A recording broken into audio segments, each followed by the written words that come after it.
November 30th, 1943, Empress Augusta Bay, Bougainville. 21:45 hours.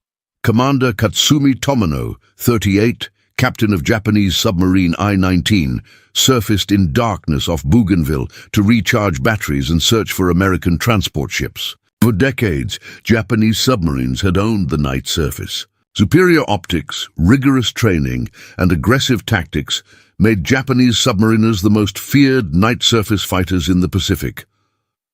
Tomano's crew had trained for 10 years in night operations. They could spot ships at ranges exceeding 10,000 meters in moonlight. Their eyes, adapted to darkness, gave them advantage over American lookouts, who Tomano believed were inferior night fighters. The darkness was sanctuary, where Japanese submarines operated with confidence. But tonight, Tomano's periscope watch reported something impossible.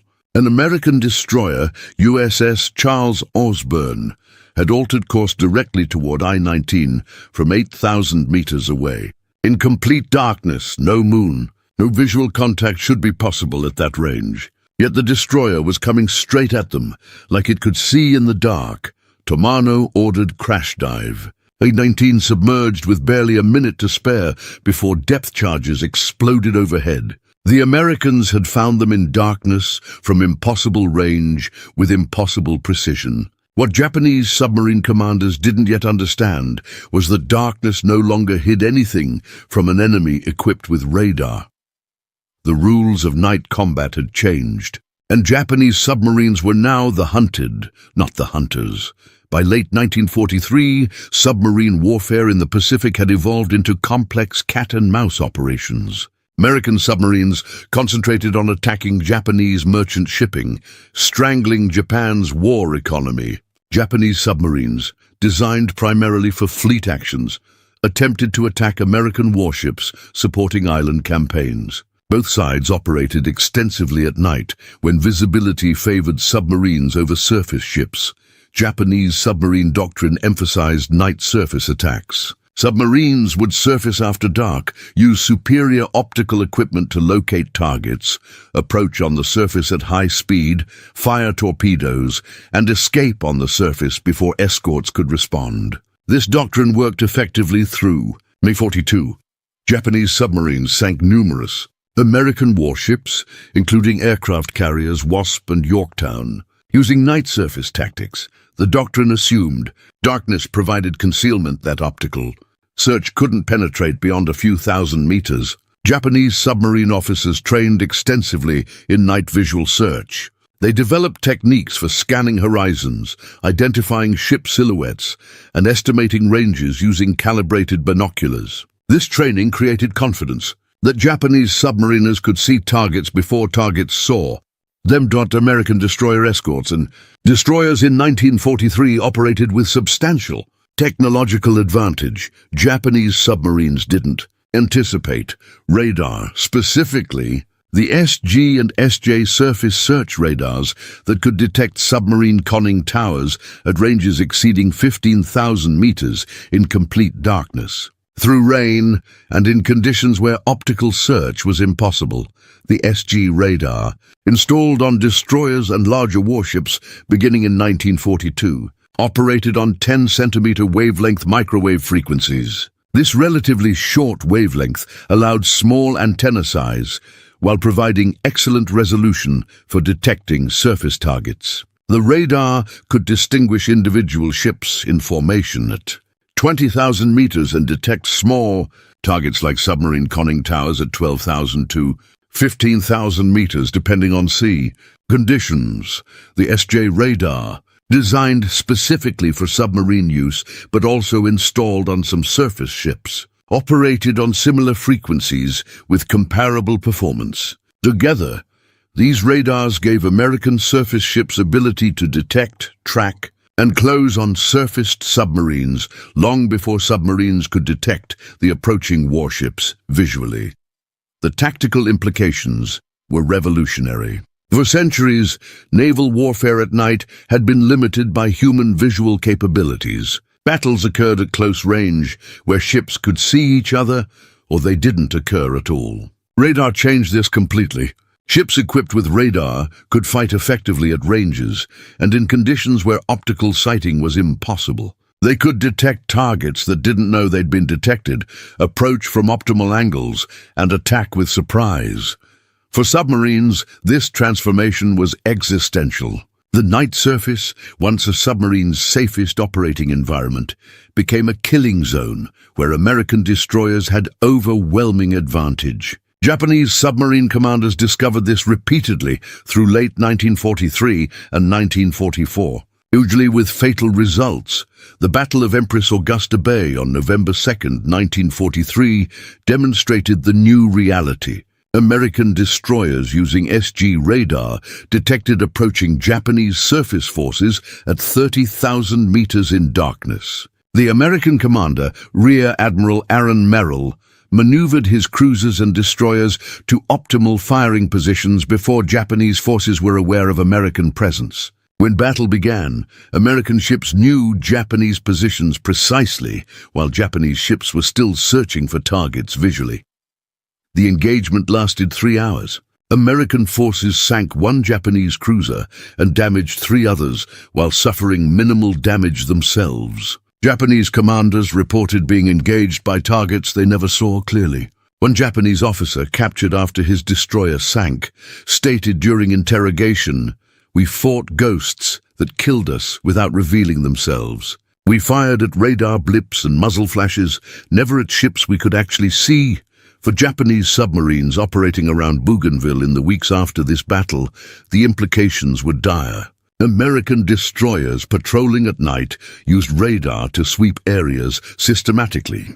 When radar detected a submarine on the surface, destroyers would close at high speed, often getting within 3,000 meters before submarine lookouts spotted them. At that range, submarines had perhaps 2 minutes to crash dive before the destroyer reached attack position. Many didn't make it. Commander Yasuo Fujimori, captain of I-31, survived one such encounter on December 8, 1943. His post-action report, captured when he was taken prisoner after I-31 was sunk months later, described the experience, surfaced at 2200 hours to recharge batteries. Weather was overcast, very dark, good conditions for night surface operations. At 22:37 hours, lookout reported warship approaching from northwest, range estimated 4,000 meters. This seemed impossible, as visibility was perhaps 2,000 meters maximum. I immediately ordered crash dive. As we submerged, destroyer passed overhead at high speed, dropping depth charges. We escaped with moderate damage. Later analysis convinced me the destroyer detected us with some detection equipment before visual range. No other explanation fits the timing and precision of their approach.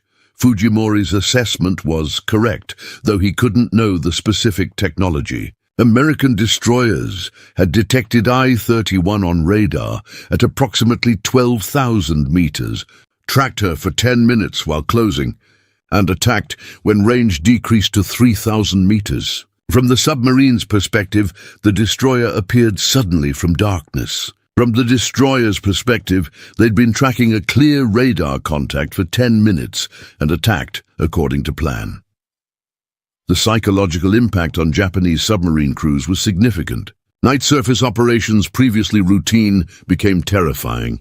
Submariners could never be certain whether destroyers were nearby. Darkness provided no security. Surface time for battery charging became rushed. Anxious procedures rather than relaxed operations. Crew effectiveness degraded under constant stress. Japanese submarine losses increased dramatically through 1944. Of 128 Japanese submarines sunk during the war, approximately 60 were destroyed in 1944 and 1945. Many during night surface attacks by American destroyers guided by radar. The loss rate was unsustainable. By 1945, Japanese submarine force was operationally ineffective, not from lack of submarines or crews, but from inability to operate safely even at night. Japanese naval intelligence eventually understood that American ships possessed some form of detection equipment superior to optical search. Interrogation of captured American sailors confirmed radar capabilities, but understanding provided no solution. Japan developed radar technology, but Japanese radar was generally inferior to American equivalents. Japanese ships installed radar beginning in 1943, but coverage was incomplete and performance was limited. More critically, Japanese tactical doctrine didn't adapt to radar warfare as comprehensively as American doctrine. American naval forces integrated radar into every aspect of operations. Combat information centers processed radar data, controlled ship movements, directed gunfire and torpedo attacks. Radar wasn't just another sensor. It was the primary sensor around which all tactics were built. Japanese forces used radar as supplementary equipment, supporting visual search rather than replacing it. Japanese doctrine still emphasized visual confirmation of targets before attack. This conservative approach meant Japanese forces didn't exploit their radar as effectively as Americans exploited theirs. When both sides had radar, Americans still held advantage. Through superior doctrine and integration, the destroyer USS Fletcher demonstrated this integration brilliantly on multiple occasions through 1943 and 1944. Fletcher-class destroyers carried SG radar, sophisticated fire control systems, and crews trained extensively in radar-directed operations. They could detect targets at 20,000 meters, calculate firing solutions using radar data, and engage with gunfire or torpedoes while targets remained invisible to optical search. Lieutenant Commander Harold Fulton, gunnery officer aboard USS Nicholas, a Fletcher-class destroyer, described radar-directed night combat in a 1944 after-action interview. Radar shows us everything within 30,000 meters. We see ships, submarines, land masses, even rain squalls. The radar plot in CIC tracks all contacts, calculates courses and speeds, recommends attack approaches. By the time targets detect us visually, we've been tracking them for 15 or 20 minutes, and we're already in attack position. It's not sporting, I suppose, but it's effective. We've sunk 4 submarines and 2 destroyers in night actions, all detected first by radar.